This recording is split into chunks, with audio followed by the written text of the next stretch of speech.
hot flashes, power surges, or personal summer. We have nicknames to play off the symptoms of menopause, and believe it or not, andropause. But how do we really know how to keep them at bay? Here with some ways to determine what's behind your heat wave and how to cool it off is Dr. Jenny Wilkins, also known as Dr. Jenny from ageVital Pharmacy.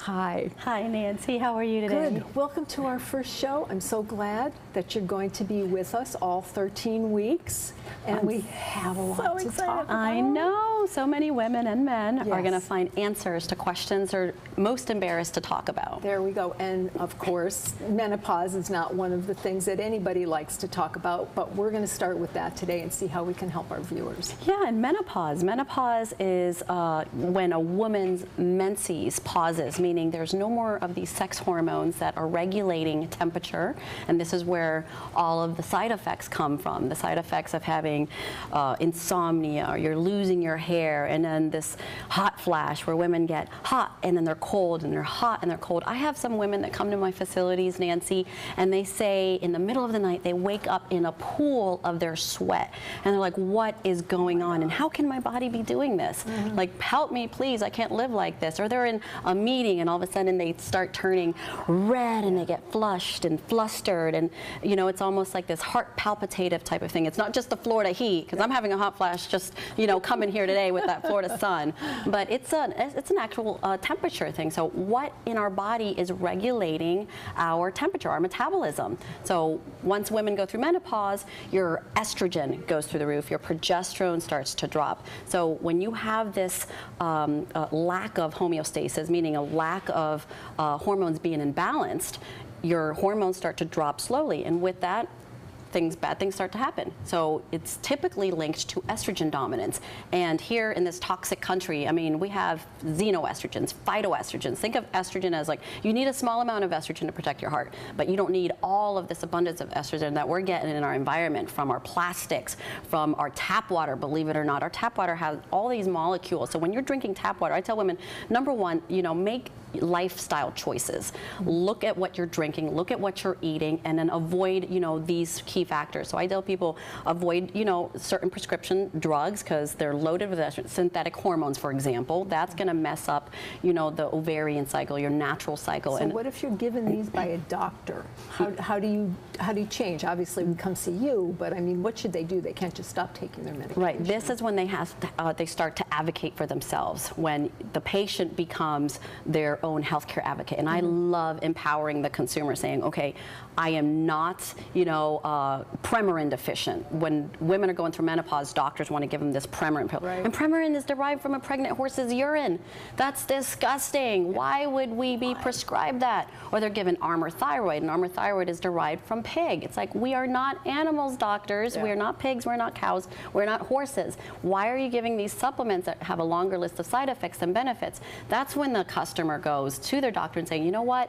I don't need this. Give me something that's biochemically identical to what is naturally supposed to be in my body. And what are those chemicals? Chemicals like progesterone, for example, and the doctor can test for progesterone deficiency. They never test for Premarin deficiency or Armour Thyroid deficiency or birth control deficiency. Young women out there taking birth control, did your doctor ever test you to see if you're orthotricycline deficient or Depo-Provera deficient or Yasmin? There's no such thing. There's a lot of things they have to look for. So how do we prevent them? Obviously, we change our medications. What types of things do we take, So you doctor? ask your doctor, I want to look at real chemicals, look at my progesterone levels, look at my estrogen levels, look at my DHEA levels, look at, you know, adrenal function. The adrenal, sometimes that's the first thing when you're going through menopause. Your adrenal glands start to slow down, and then that starts a domino effect of different things happening systemically. So I tell women, you know, take supplements like vitamin B6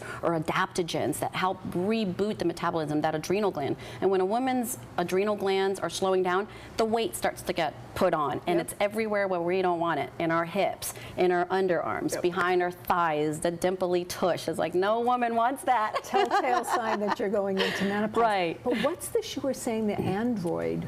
The andropause. Okay. Andropause. Yes, ladies. It's not just men, women going through it. Men go through what's called andropause. And andropause is the male version of menopause. So their androgens come to a pause. So testosterone becomes really low. And then you see men, they as they're getting older, they're less broad-shouldered, and you see them starts to slouch, and eventually their head's down, below their knees. By the time they get up to, become 80-year-old men, they look like skinny, toothpicks, and they have no muscle. You give a man a shot of testosterone, their muscle comes back, their libido comes back, and then it gets rid of their hot flashes too.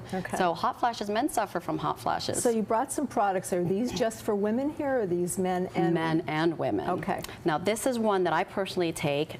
This is called progesterone. I do a 10% cream, and so when the lab work comes back, Nancy, this is what women need for progesterone. Progesterone is like the female Valium, a natural Valium. So it gets rid of your anxiety, your nervousness, helps you sleep. You could apply it on your face and it gets rid of wrinkles. So not only is it getting rid of your hot flashes, it's making you younger, and it's protecting you from getting cancer. And for men, you're typically not worried about getting breast cancer, but they're worried about getting prostate cancer. So if they're having hot flashes, chances are they're deficient in progesterone, and that's a prescriptive one, and it's inexpensive. DHEA spray. DHEA is a hormone. This one's an over-the-counter one that you can spray in your mouth. It's a precursor to testosterone. So men, if they come, deficient in testosterone, they could just take a couple sprays of that. And women too, and it helps them with their libido. And finally, what's this one? The Adrenal Pro. So that helps them with the stress hormone. So once they start gaining that weight or they're having hot flashes, they take this Adrenal Pro, and it gets rid of this Buddha belly. I say no one wants a Buddha belly. Okay. All right. Things to look out for and things to get on my list. I have it. I'll come see you. Every trip that I go on, this is like my to go. Oh, absolutely. And if I don't take it, I'm like, where'd this little pooch come from? It's like, well, my hormones. Thank you for being here today. And Thank you for having me. See you next week. Sounds good. Esther Holt with Star Financial joins us after the break. We'll be right back.